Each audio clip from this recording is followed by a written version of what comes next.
All right, 4 minutes now after the hour. Let's talk about what this today is. We always talk about the first 100 days. What about the first 50 days? Because the president, even his biggest detractors have to admit, is accomplishing a ton of things. Also, the world is not slowing down with a myriad of challenges, which he was taking on over the weekend. Has an emissary dealing with Hamas in Gaza, has a letter he's sending out to Iran, which is pretty much an ultimatum. At the same time, a delegation to Saudi Arabia to try to bring peace with Ukraine and Russia.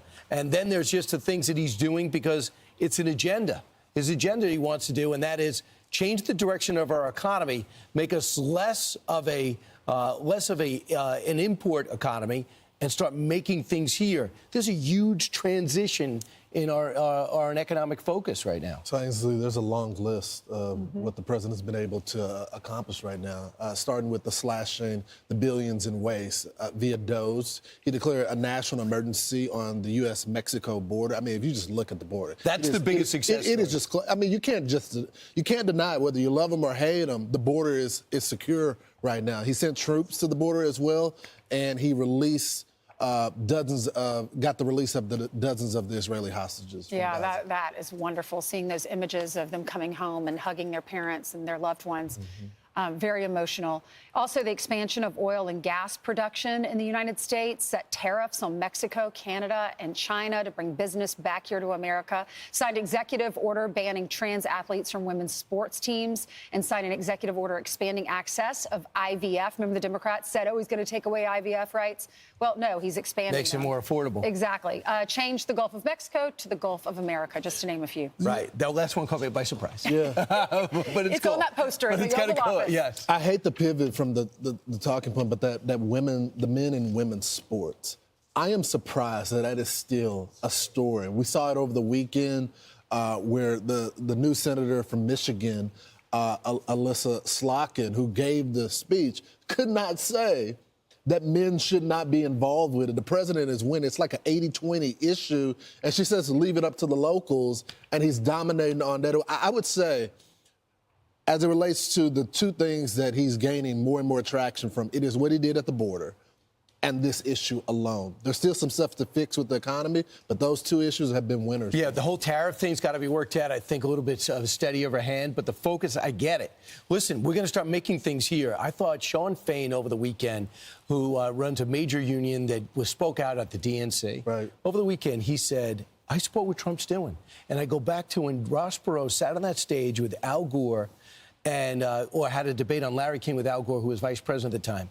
And Al Gore said, I talked to 5 Nobel laureates. I talked to every economy. It's if you have NAFTA and these free trade, you're going to see millions of jobs come to America. Ross Perot sat there and he says, I remember being 23 years old. I watched it and he said, no, there's going to be a giant sucking sound of jobs leaving America. There was a job. That's how it happened, and it was underlined in the pandemic when it turns out we didn't make anything. We didn't make masks. Yeah, we didn't make anything. So what President Trump is doing is saying the incentives, the tariffs. I'm gradually changing the world to bring things back here. Could be short term. It could be painful, but that's the major restructuring we're witnessing, and the workers appreciate it. If not immediately, eventually. Yeah. It's long term. Well, the first 50 days have been incredible. You saw that list. Those are just a few of the things that he's accomplished over the last 50 days. And everyone talks about the first 100 days. And we know that the media is just ready to pounce on him, right? So there's an article in the New York Times and some other networks saying that Elon Musk is clashing with the cabinet secretaries. You know, they're going to have disagreements, probably. But Elon's providing the numbers, saying from an economic standpoint, this is where we need to cut so that we can get our debt lower. And then the department heads are saying, hold on, you know, we're listening to you, Elon. We're trying to make cuts, but let us do it in our own terms. So they're having these discussions. They had a cabinet meeting on Thursday, and then these headlines come out that Elon and Marco Rubio are clashing, that Marco Rubio said 1,500 people took early retirement buyouts with the State Department. That would count as layoffs. So we've already cut 1,500 jobs. And they're saying that those two were clashing in the meeting. President Trump was asked about it over the weekend, and he said this is completely fake news. And he talked about how DOGE has been able to work with his team. This was Donald Trump on Air Force One yesterday. Listen. Well, I don't think the tensions are high. Look, Elon's a very special person, and these cabinet people are special people. You know, these are very successful people, or they wouldn't have gotten, they've attained the highest heights of government. And I think they have a fantastic relationship to Elon. And Doge has been incredible. Hundreds of billions of dollars of waste and fraud and abuse has been already found. And that doesn't mean they don't have a little bit of an argument here and there about something, or maybe personal arguments. There's not too many contract arguments. Contracts have been found. This is much more than just personnel. We found hundreds of billions of dollars of fraudulent contracts, or very wasteful. But I think fraud. I think it's fraud. I think you're right, Ainsley, about the media waiting for something to cause division. Find anything. First of all, you got a cabinet that all have strong personalities. They're all successful in their right. And you have Elon Musk, who is the world's richest man, a smart guy. They're going to disagree on some things, and they're going to duke it out. And I think for the media, they want to create a distraction for this administration. I don't think it's going to work. And I think the president is right. I'm going to allow the cabinet members to do what they need to do.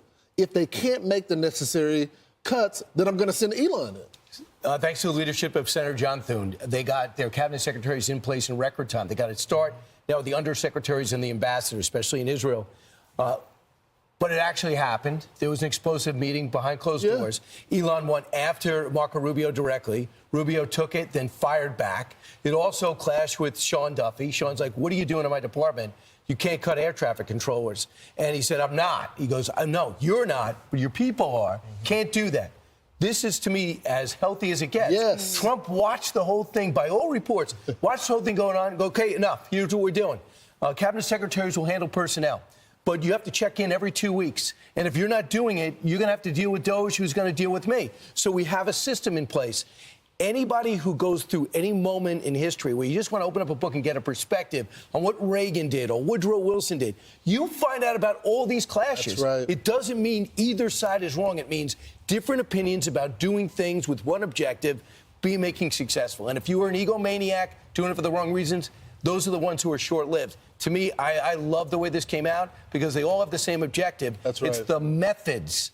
And they just going to go on to a different system. President showed great leadership. Let these guys fight it out in front of you, see their perspective. And that's when you find out who's got the stronger argument. That's right. When you begin to melt. Well, other cabinet secretaries didn't see on. Elon and Marco Rubio were dining with the president together at Mar-a-Lago on Saturday, and Elon Musk is going to be on Larry Kudlow's show on Fox Business today at 4 p.m. I'm sure Larry will ask him about this, and we'll hear what he has to say. Can I just say that I know this may be shocking to some because the last 4 years you had scripted cabinet meetings. Nothing. And they're like asking questions. You had to submit your questions to the cabinet before everything was done with PowerPoint. We're back to doing business like it should be done. That means there's going to be some spirited debate with the leaders of the country. I don't think Elon wants any sympathy, but in listening to, it takes forever to get through a Joe Rogan podcast. Yeah. It's like 3.5 3 hours. But I got to the point yesterday when they were talking about the death threats he's under. So he says not only did 2 people get captured going to get him before he was even a Trump supporter, but he says since that time the death threats are just flowing in. And then you see in New York City, the Tesla showroom. You're trying to sell a car for a living. In New York City, probably a lucrative thing. An electric car, chanting, "We want clean air." Right? You idiots. It's an electric car. And then you go in and start being ripped out. So now I want to go buy a Tesla car, but I don't want to get involved in all the turmoil. Europeans have stopped buying Teslas. The stock's taking a pounding. Please tell me how Elon's doing anything but trying to help the government.